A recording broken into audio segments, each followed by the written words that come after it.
Good Thursday morning, everybody. This is the day the Lord has made. We will rejoice and be glad in it. It is Thursday morning again, November the 7th, 2019. I say good morning to you again. So grateful to be alive.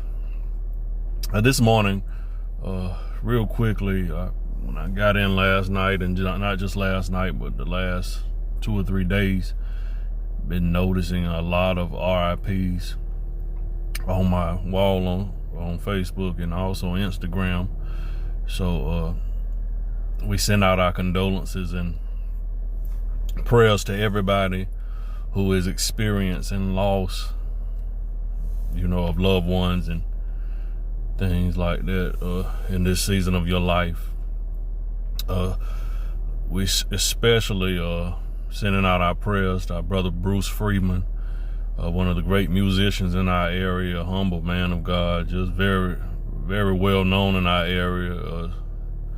Our prayers and our sympathy and condolences, especially out to the Freeman family. Listen, didn't want to talk a lot this morning. Just wanted to read a few scriptures from Hebrews, the 4th chapter. I wanted to lift this up because oftentimes when people transition, they leave Earth, you see the acronyms R.I.P, which means to most of us, rest in peace. But this morning I want to talk about R.I.P, meaning rest is promised. Rest is promised. Hebrews chapter number 4, verse 1 says, "Let us therefore fear lest a promise being left us of entering into his rest, any should seem to come short of it. For unto us was the gospel preached, as well as unto them. But the word preached did not profit them, not being mixed with faith in them that heard it." Verse number 2 again says, "For unto us was the gospel preached, as well as unto them. But the word preached did not profit them, not being mixed with faith in them that heard it. For we which have believed do enter into rest. As he said, as I have sworn in my wrath, if they shall enter into my rest, although the works were finished from the foundation of the world." Verse number 4 says, "For he spake in a certain place of the seventh day on this wise, and God did rest the seventh day from all his works. And in this place again, if they shall enter into my rest. Seeing therefore it remaineth that some must enter therein, and they to whom it was first preached entered not in because of unbelief. Again, he limited a certain day, saying in David, today after so long a time, as it is said, today if you will hear his voice, harden not your hearts. For if Jesus had given them rest, then would he not afterward have spoken of another day?"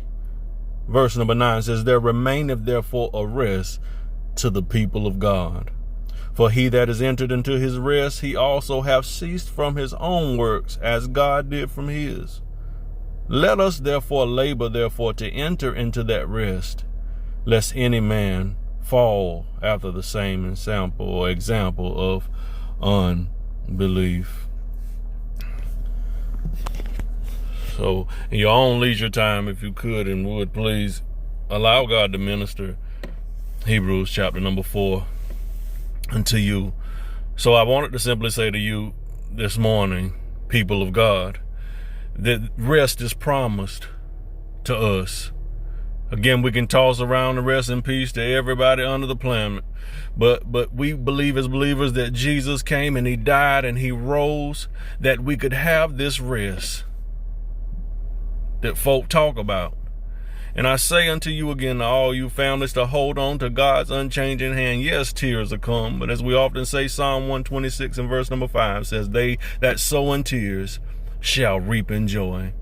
I encourage all you believers to continue to fight the good fight of faith. I pray and I encourage you to continue to hold on, because rest is promised to those who endure unto the end. God bless you this morning. Have a wonderful Thursday. Love you all.